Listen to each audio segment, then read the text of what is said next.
You are listening to Becoming You Again, episode number 253, and I am your host, Karen Nelson.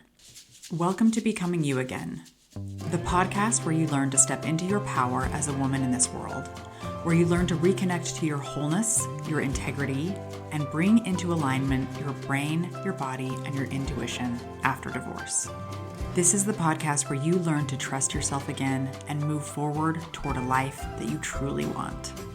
You are listening to Becoming You Again, and I am your host, Karen Nelson. Welcome back to the podcast. As always, my lovely, lovely ladies, I am so happy that you're here. So let's jump into today's podcast where I am talking about having to live in the same house as your soon-to-be ex as you go through the divorce or as you're going through a separation. Okay, so one of the most common questions that I get from women is like a version of, is it normal? Is it okay that we're divorcing or that we're separated, but we are still living together? Because that can feel weird or off or not normal, like unusual, right? And so let me just say this very clearly, because I know that often we can shame ourselves for having our divorce look different than other people or than what we're seeing out in the world and in society or than what we have seen, right? So let me just answer this. Yes, it's common. It can be normal if it's normal for you. And it does not mean that you are doing anything wrong in your divorce. There are a lot of reasons why you might find yourself in this in-between space where you are still living in the same house, but you're either going through the divorce or it's coming, like both of you know you're on the same page of like, this is happening. You just maybe haven't filed yet, or you've maybe filed a legal separation or not legal separation. You just know that it's coming, but you're still living in the same house, but you are no longer like emotionally together. You know that the marriage is over, but you just happen to be living in the same space, whether you're both on the same page with that or not, right? Sometimes that could also be the case, but you both know that this is the direction that you're going. And I do think that when we like slow down and take a look at why this may be the decision that has been made or maybe what is happening for you, and we look at the full picture, it's going to make more sense for you. And so that's kind of what I want to talk about in today's podcast episode, because it really doesn't matter like why you've made this decision or why this is happening for you, why you're still in the same space as your soon-to-be ex. What matters is how you are supporting yourself through this experience, through this situation, and whether or not you are showing up for yourself to support yourself emotionally, mentally, and physically, okay? So I want to talk about the 4 most common reasons of why this is happening. And then at the end, I'm going to talk about specific ways that you can support yourself through the transition phase of being together under one roof to being able to live separately, okay? So the first reason that you might find yourself staying under the same roof while you're going through a divorce might be for financial reasons. Like you literally can't afford to leave yet, or one of you can't afford to leave yet, right? Like money is a big deal, right? Money is a big deal, and divorces are expensive. Housing is expensive. Starting over in a new place, rent is expensive. Like these are things that matter and are important, and especially in today's economy. That being said, this and literally all of the other topics or reasons that I'm going to talk about only work if you are physically safe. Okay, so like if there is abuse going on, and I guess it's really abuse of any kind, it doesn't necessarily have to be physical abuse. Do what you can to get out of that situation. So if the finances are a reason why you have decided to stay in the same living area as your soon-to-be ex or your ex even, it's totally okay. Like for my perspective, when my husband and I at the time decided to get divorced, when I told him I wanted a divorce, we stayed living in the same house for I think it was about a year until the divorce was actually final. He moved into the basement, and we lived in the same house with the kids. And then even after our divorce was finalized, he stayed for probably another, I think, 6 months or so before he moved into an apartment. And then we started doing, the co-parenting where the kids would go to his house and then come back to my house. So like it worked for us. Maybe it was a little long. I don't really know. I don't have my kids here to ask how their experience was, but overall things seem to go pretty smoothly for us. That may not be your situation, and it's totally fine if it's not. But I just want to like normalize that if this is a situation that you find yourself in because of your finances, because it's expensive to split houses, to split all the things, like it's fine. It's fine. We do what we need to do, right? There's no shame in that. Now, another reason why you might find yourself living in the same space as your soon-to-be ex is maybe you are trying to make things a little bit easier on the kids, right? Like, I know, because I talk to a lot of women who are going through a divorce, I know that like having concern about how the divorce is going to affect their children is a huge weight in a woman's mind. And I'm not saying it's not for men too, but I don't coach men. I coach women. And so those are the experiences that I hear. And so I know that it's a big deal. And so trying in whatever way that you possibly can, if it's possible for you, and this is a choice that you have made because you want to try and make things easier on your kids, like we're going to normalize it. And I want you to know that it's okay, right? For many families, especially in the stages of separation, continuing to live together can feel like it's reducing the shock value to your kids and your family and the family unit and what it's going to look like and the transition. It reduces that shock value. It can help you maintain routines a little bit easier. Maybe it will help ease your kids into the reality of two homes at some point. Maybe it's just like a different transition than the abrupt disruption can be. Now, I'm not trying to say that like one way is better than the other. I don't know that it is. I don't have the answer for that. And I can't know specifically for you what is going to be best for you and your kids and your family and the transition that's going to work best for you. That has to be a decision that you make. And there is healing in any situation that's going to happen. But I just want to normalize, like if you find yourself in this situation and you're like, but this isn't how it's supposed to be done, like who cares? Who cares how other people have done it? All that matters is how you're doing it and how you're approaching it, okay? And how you're supporting yourself through the decisions that have been made for you. Now, again, I shared like exactly how my ex and I did it. And I do think that like it was a combination of the finances, but also it was also this one as well. Like we didn't have the back and forth for a little while. I think it did help ease our kids into this. One of the biggest reasons for me that I wanted to divorce was I lost myself so fully in the marriage and that I needed space to be able to find myself. And I needed space to be able to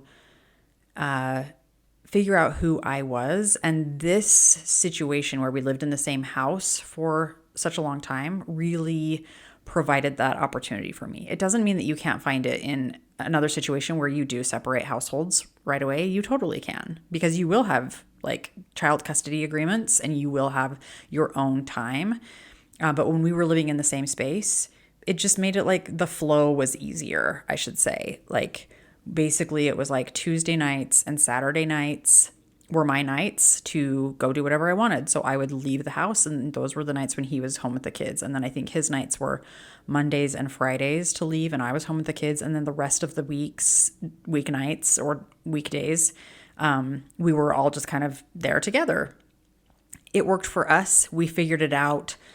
Again, do what is emotionally safe for you. Do what is supportive for your own healing and that helps facilitate like helping your kids through this transition as well. And if it looks something like the way I did it, or it looks something like what you've come up with and that feels right to you, that's really all that matters. Because the question isn't like, well, is this arrangement good or bad? The question is, does this arrangement work to help keep me regulated, to help create an environment where my kids can stay regulated, and, where it supports like the transition of what is coming as the divorce process continues on. All right, so the next reason that you might find yourself having to stay in the same living space as your ex is like emotionally and logistically, you're just not ready. And that could totally be a thing, right? Like, I think this is one that we don't talk about enough. Sometimes the reason you're still living together isn't monies, it's not kids, and it's not the divorce paperwork that hasn't gone through. Like, sometimes you just emotionally are not ready to sever ties, to pull the plug. And it makes sense. There is no judgment in this. There is no shame in this. Divorce is not a decision that is typically taken lightly, right? It is an identity shift because you're going from someone who's been married, who has been in this relationship for most of the time, most of the women that I coach for years, to something else. And you do have to change your mindset around that. There is grief that comes along with that. Whether or not you're grieving for the relationship, you are grieving for other things. And part of that is going to be, I don't get to see my kids every day like I used to. Part of that is I'm going from living with a bunch of people to living by myself half the time. Part of that is grieving the loss of the future that you thought you were going to have. Maybe there's fear around hurting your kids or how this decision is going to impact them. Maybe it's like having fear of what your family is going to think or what your neighbors are going to think. Like, you're going to have those conversations, and maybe you're just not ready to have those conversations. That's okay.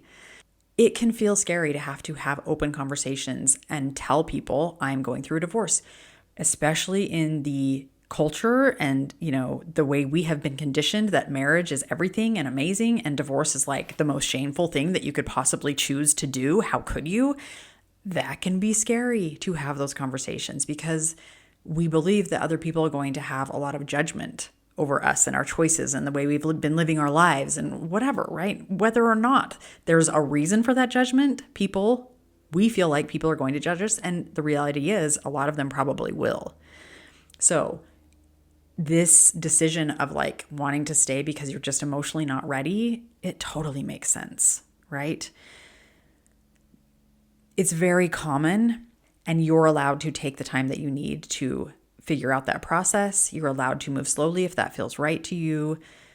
You're allowed to like decide, I'm not ready to tell other people. I'm not ready to like take that step. All of those things are totally up to you, and only you can know what is best and right for you.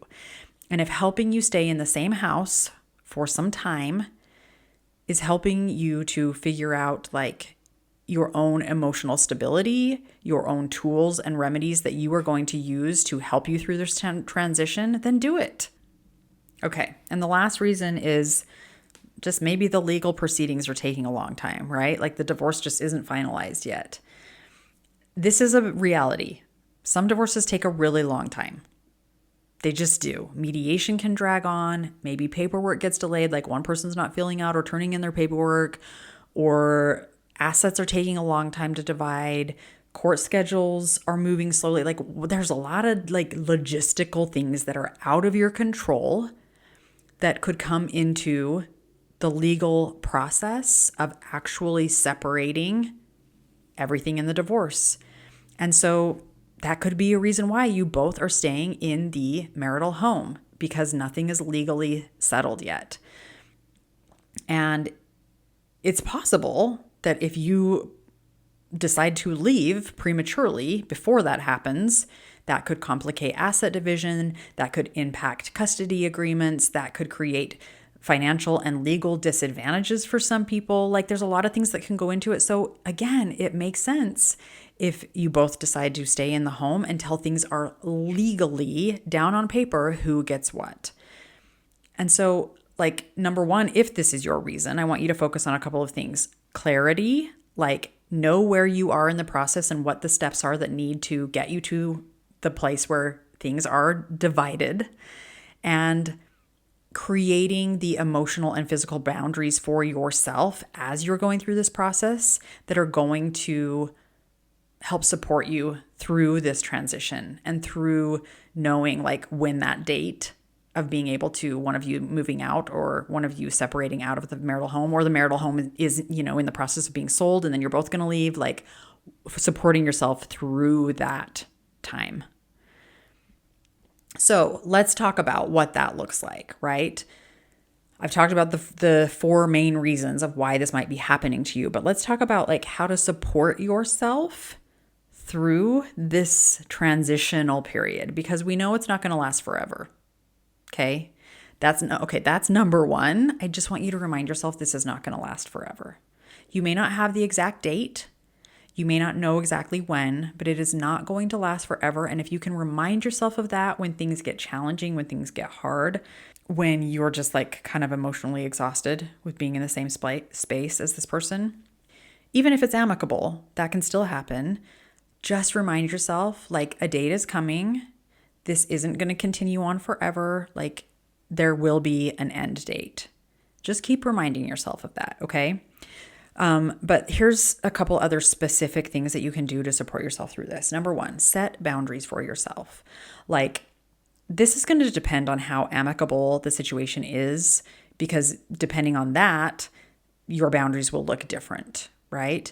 I want to remind you what a boundary is, first of all. They are like a self-protective mechanism. I don't know if that's the right word, but they are for your self-protection.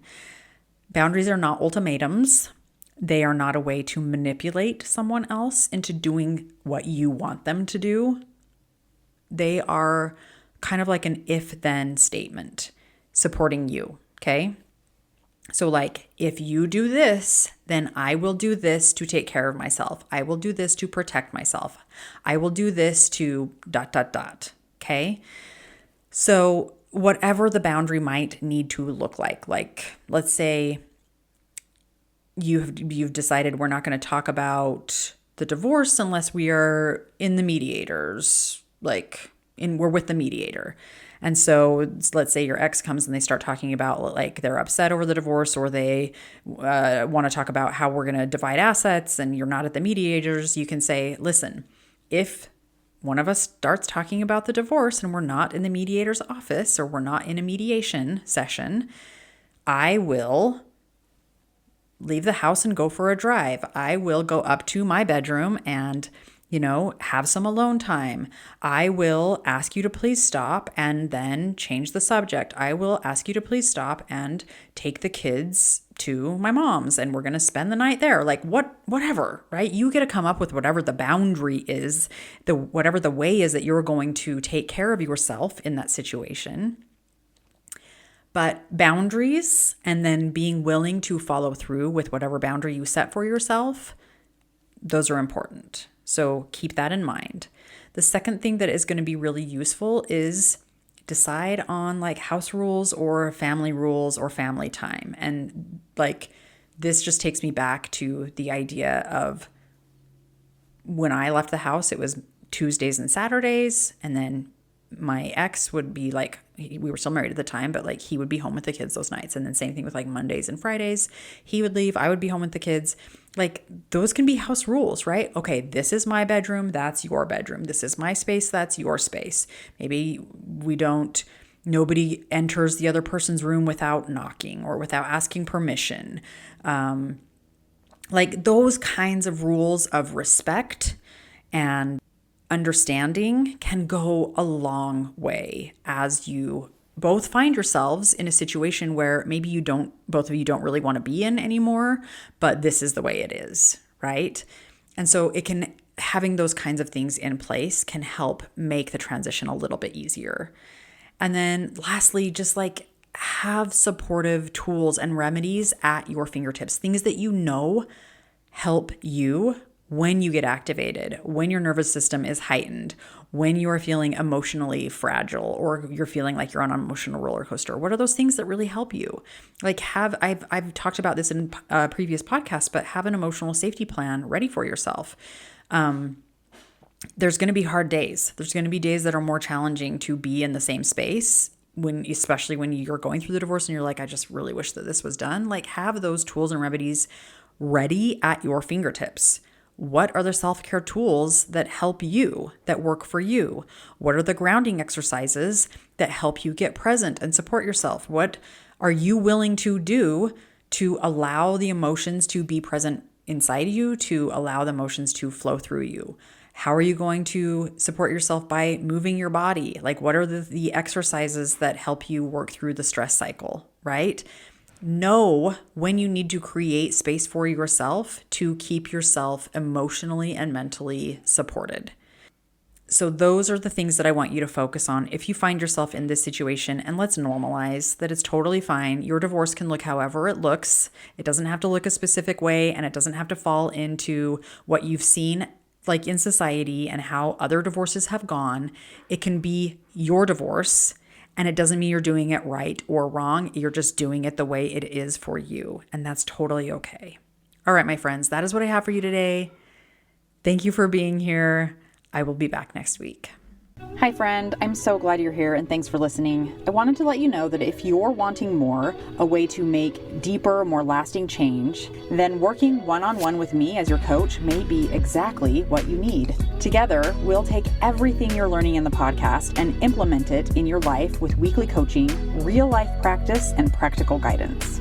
To learn more about how to work with me one-on-one, go to KarenNelsonCoaching.com. That's www.KarenNelsonCoaching.com. Thanks for listening. If this podcast agreed with you in any way, please take a minute to follow and give me a rating wherever you listen to podcasts. And for more details about how I can help you live an even better life than when you were married, make sure and check out the full show notes by clicking the link in the description.